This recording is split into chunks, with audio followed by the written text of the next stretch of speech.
प्रपंच हे साधन, परमार्थ हे साध्य. मी प्रपंचासाठी नसून रामाकरता आहे ही दृढ भावना ठेवावी. मी माझ्याकरता जगतो असं न म्हणता रामाकरता जगतो असं म्हणूया.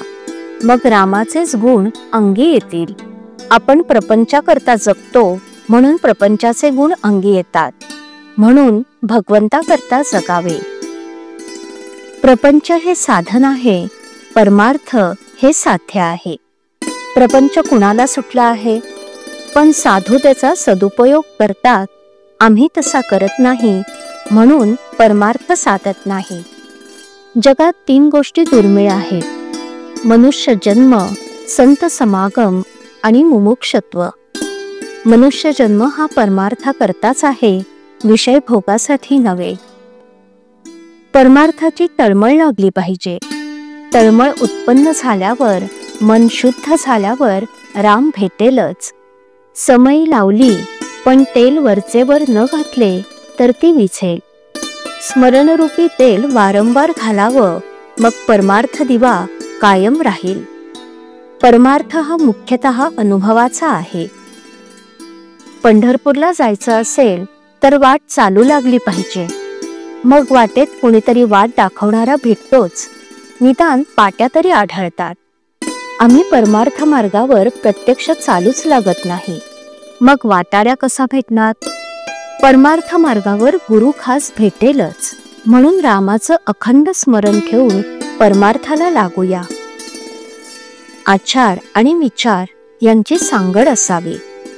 पोथीत जे ऐकतो ते थोडं तरी कृतीत येणं जरूर आहे. पोथी वाचल्यानंतर जेवढं कळलं तेवढं तरी आचरणात आणायला काय हरकत आहे? जे कळणार नाही तेही पुढे हळूहळू कळेल. घरातून बाहेर पडल्यावर एकदम मुक्कामाचं ठिकाण दिसत नाही. प्रथम एक रस्ता, मग दुसरा, मग तिसरा, असं करता करता आपण मुक्कामाला पोहोचतो. त्याप्रमाणे पोथीतलं सगळं कळलं नाही तरी जे कळलं तेवढं तरी कृतीत आणूया. दृढ निश्चयाने एक एक मार्ग आक्रमत गेलो तर मुक्कामाला खास पोहोचू. म्हणून भगवत स्मरणाला जपलं पाहिजे. त्याला प्राणापेक्षाही जास्त समजून सांभाळावं. संत, सद्गुरू आणि शास्त्र यांच्या वचनावर दृढ विश्वास ठेवावा. तेथे बुद्धिभेद होऊ देऊ नये. याप्रमाणे वागलं तर प्रपंच परमार्थ रूपच होईल. मी रामाचं म्हणणं हाच परमार्थ. अहंबुद्धी ठेवणं हा प्रपंच. परमार्थात अहंकार मिसळला की तो प्रपंचच झाला. उलट प्रपंचातला अहंकार दूर झाला की तो परमार्थच. संसार रूपी वृक्षाला अभिमानाचं पाणी आम्ही वारंवार घालतो म्हणून तो इतका फोफावला. हा मूळ अभिमानच नष्ट केला पाहिजे. खरा करता ईश्वर असताना जीव विनाकारणच मी करता असं मानतो. झाडाचं पान रामा वाचून हलत नाही, देहाचा योगक्षेम तोच चालवतो.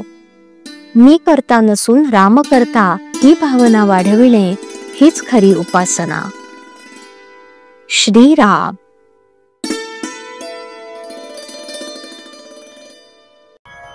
श्रीराम जय राम जय जय राम. श्रीराम जय राम जय जय राम.